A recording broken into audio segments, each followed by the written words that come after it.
Hey guys, it's been a long time since I did a video, but I just got back from an amazing little place for the last week, and so I just wanted to share what was going on because it was so great. I'm in my missionary garb right now, my little dress with a shirt to make sure my shoulders are covered and that my knees are covered, and so I'm gonna have some really rockin' tan lines when I get home. And makeup, and I don't know the last time I did my eyebrows, and all of my bracelets from the little kiddos in the orphanage that we were at, and my princess band-aid. I don't know why I'm telling you all that, but I just am. So, anyways, we just got back from an orphanage in just outside of Battambang. And we didn't really know what we were getting into because there's another DTS here. There's a Cambodia YWAM here that we teamed up with part of their team who was already at the orphanage. So we met them at the orphanage and they'd already been there for about a week.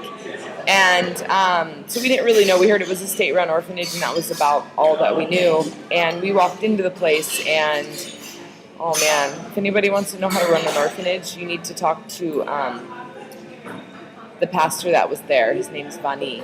Not that anybody really is thinking about that right now, but maybe you are. But anyways, he did an amazing job. Cambodia is not the cleanest place. They kind of just throw their garbage on the side of the road when they're done with it.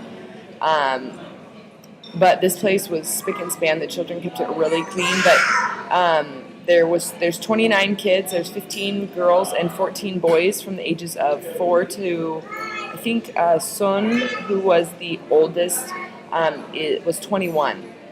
And so a lot of these kids have been there for years and years and years. The orphanage has been open for about 10 years. And these children were the most well-behaved children. I thought my niece and nephew were the most well-behaved, but these kids came right up there with them. They never argued.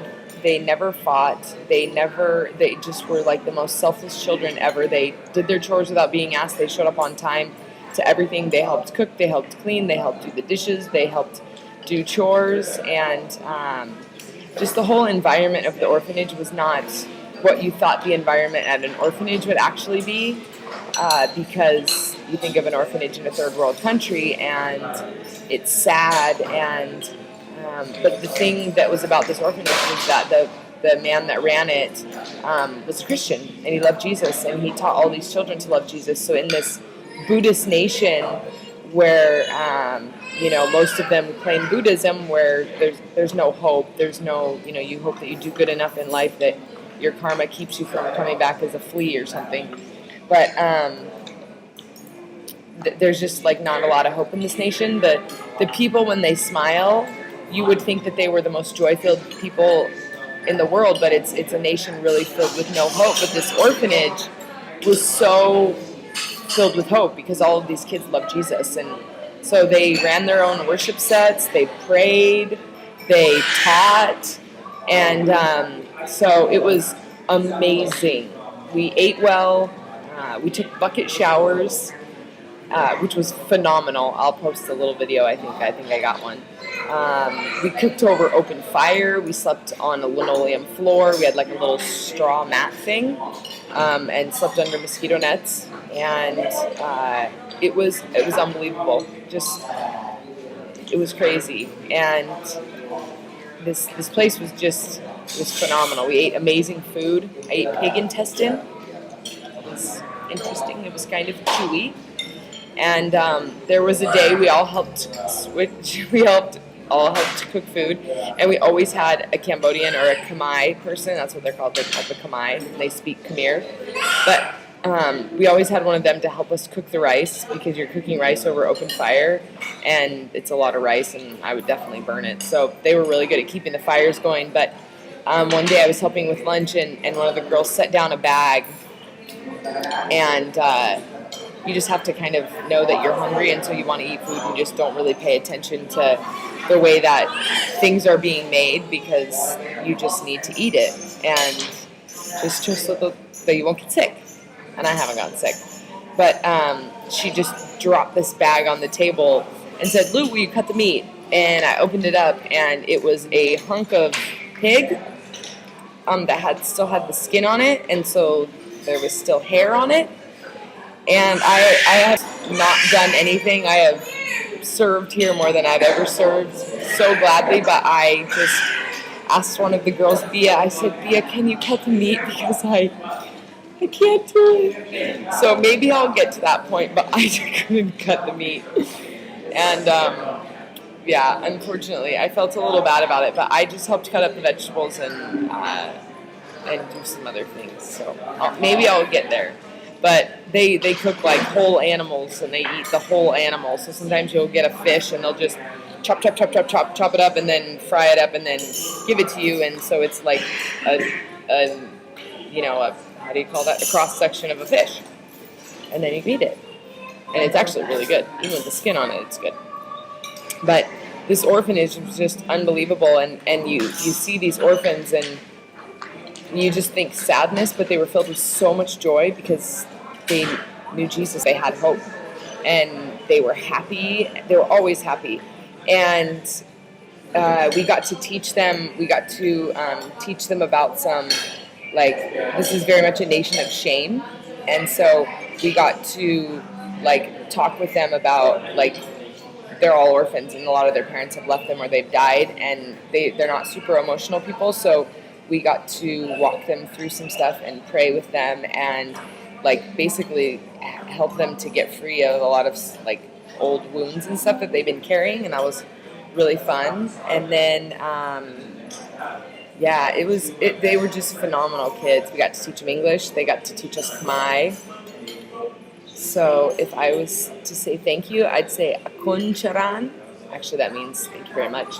And then you greet all people that are older than you, Jamrit Sur. That means, like, hello, how are you? Suksabai is how are you to an older person. Susirai is hi to a younger person. And Kinyom means I, Nyet means you. And I definitely sound like a white girl because their language is very nasally. I got my coffee. This is the best coffee on the whole planet. They drain it here. They drain it and you filter it right there, and then it drips into your cup. Little dripper outside, and then you get coffee, but it takes a little while. So yeah, I think if I could say the one thing that I learned about being at this orphanage was that I had spent my life not wanting to love because I was afraid to get hurt. But God calls us to love. Like, He calls us to love Him and to love His people. And I was constantly the protector of my own heart rather than trusting the Lord to protect my heart. So in a place where I would go and know that I was leaving, I would very much shut off my heart a little bit just because I didn't want to be hurt when I left. But that thought, like, never crossed my mind. So I just loved these kids and was loved by these kids as much as I could. And as we were in the van driving away, we were all sobbing and sobbing and sobbing. And the Lord said to me, and just reminded me that He was just teaching me how to love.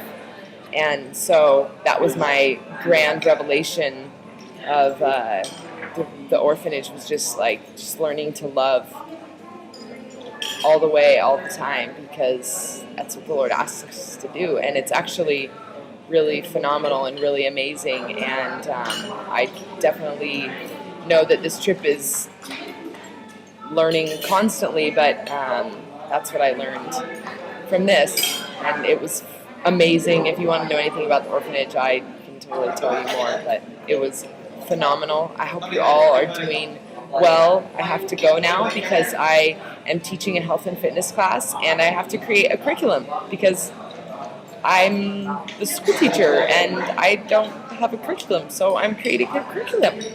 So I have to go. But I love you guys. I miss you guys. I miss my friends and family. Thank you. And I miss you guys. I hope you all are doing well. I would love to hear from you. And talk soon. Bye.